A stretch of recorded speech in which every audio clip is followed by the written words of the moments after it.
بسم اللہ الرحمن الرحیم۔ السلام علیکم۔ یہ کاشانۂ بصیرت کا چینل ہے اور آپ جو کتاب سماعت فرما رہے ہیں اس کا نام ہے تاریخ عاشورہ، تحریک کربلا کے پس منظر و پیش و منظر کا محققانہ جائزہ، کتاب ابراہیم آیتی کی، اور اس کا ترجمہ کیا ہے ایم اے انصاری نے۔ آئیے سنتے ہیں اس کا پارٹ نمبر 20 اور صفحہ نمبر 293۔ یہ لاسٹ پارٹ ہے۔ ہر روز کوئی نہ کوئی شہر یا علاقہ فتح ہوتا تھا اور لوگ اسلام قبول کرتے تھے، مگر یہ ممکن نہیں تھا کہ یہ نو مسلم اسلام کی حقیقت اور اس کی اصلی تعلیمات سے بھی ساتھ ساتھ آگاہ ہو جائیں اور قرآن، اس کے احکام اور اس کی اخلاقی تعلیم کو صحیح صورت میں سمجھ لیں۔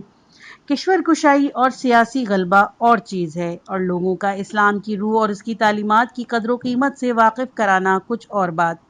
قرآن کریم میں جو آیت رسول اللہ صلی اللہ علیہ وآلہ وسلم کی شخصیت کے بارے میں ہیں، ان میں سے کسی میں رسول اللہ صلی اللہ علیہ وآلہ وسلم کو کشور کشا نہیں کہا گیا اور نہ کشور کشائی ان کے فضائل میں شمار کی گئی۔ رسول اللہ صلی اللہ علیہ وآلہ وسلم کی دعوت و رسالت کا مقصد تو ان الفاظ میں بیان کیا گیا ہے: اے نبی، ہم نے آپ کو گواہ، خوشخبری دینے والا، عذاب سے ڈرانے والا اور سب کو اللہ کی طرف اس کے حکم سے بلانے والا اور روشن چراغ بنا کر بھیجا ہے۔ سورہ بقرہ میں ارشاد ہے: ہم نے آپ کو اس لیے بھیجا کہ آپ لوگوں کو خوشخبری دیں اور ڈرائیں۔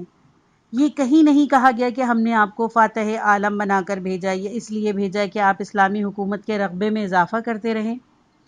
سورہ رحمان میں ارشاد ہے: ہم نے آپ کو صرف خوشخبری دینے والا اور ڈرانے والا بنا کر بھیجا ہے۔ سورہ سبا میں فرمایا گیا: ہم نے آپ کو سب لوگوں کے لیے پیغمبر بنا کر بھیجا تاکہ آپ ایمان لانے والوں کو خوشخبری دیں اور ایمان نہ لانے والوں کو خدا کے عذاب سے ڈرائیں۔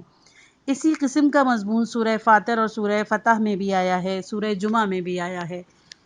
اللہ وہ ہے جس نے ناخواندہ لوگوں میں انہی کی قوم میں سے ایک رسول اللہ صلی اللہ علیہ وآلہ وسلم بھیجا جو اللہ کی آیتیں انہیں پڑھ کر سناتا ہے، باطل عقائد اور اخلاق ذمیمہ سے پاک کرتا ہے اور کتاب و حکمت کی تعلیم دیتا ہے۔ ان آیات میں اور ایسی ہی دوسری آیات ہیں جن میں فرائض نبوت کا ذکر، کشور کشائی کا کوئی تذکرہ نہیں، ہر جگہ تعلیم و تربیت، ہدایت، نیکیوں کی ترغیب اور برائیوں سے تنبیہ کی بات کی ہے۔ 8 ہجری میں فتح مکہ اور وہاں بت پرستی کی بساط لپیٹ دی گئی۔ اس کے بعد مسلمانوں نے حنین میں قبیلہ ہوازن کے مقابلے میں جس نے مسلمانوں پر حملے کا ارادہ کیا، کامیابی حاصل کی۔ اس کے بعد رسول اللہ صلی اللہ علیہ وآلہ وسلم نے طائف کا قصد کیا تاکہ وہاں سے بھی بت پرستی کا خاتمہ کیا جائے اور لات کا بت خانہ جو طائف کا کعبہ کہلاتا تھا مسمار کر دیا، لیکن ایک مدت تک طائف کا محاصرہ کرنے کے باوجود طائف فتح نہ ہو سکا۔ رسول اللہ صلی اللہ علیہ وآلہ وسلم وہاں سے پہلے اور مکہ اور پھر مدینہ واپس تشریف لائے، لیکن 9 ہجری میں طائف کے سردار اور وہاں کے قبائل کے نمائندے خود رسول اللہ صلی اللہ علیہ وآلہ وسلم کے پاس مدینے آئے اور پیشکش کی کہ ہم مسلمان ہو جاتے ہیں، اب مگر اس شرط پر کہ ایک تو ہمیں نماز سے معاف رکھا جائے اور دوسرا تھوڑی ہی مدت کے لیے صحیح لیکن بت کدہ لات کو مسمار نہ کیا جائے۔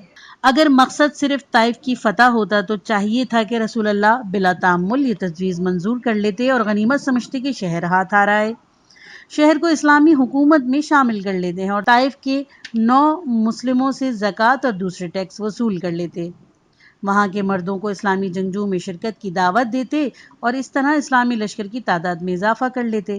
لیکن اگرچہ فتوحات اور دوسرے فوائد کے نقطہ نظر سے ان شرائط پر اہل طائف کے اسلام قبول کرنے میں مسلمانوں کا فائدہ تھا، لیکن رسول اللہ صلی اللہ علیہ وآلہ وسلم کسی طرح آمادہ نہ ہوئے، اور جب تک اہل طائف اپنی شرائط پر اصرار کرتے رہے آپ نے ان کا اسلام لانا قبول نہیں کیا۔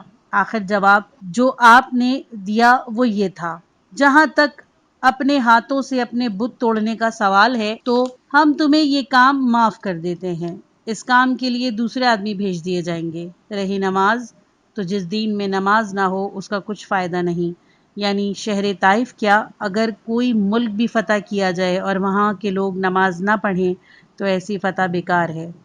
اس بات کو یوں بھی کہا جا سکتا ہے کہ اگر لوگ دیندار ہوں مگر دین شناس نہ ہوں تو یہ کوئی اچھی بات نہیں۔ یہ کتاب ختم ہوئی۔ کل یومن عاشورہ کل ارض کربلا۔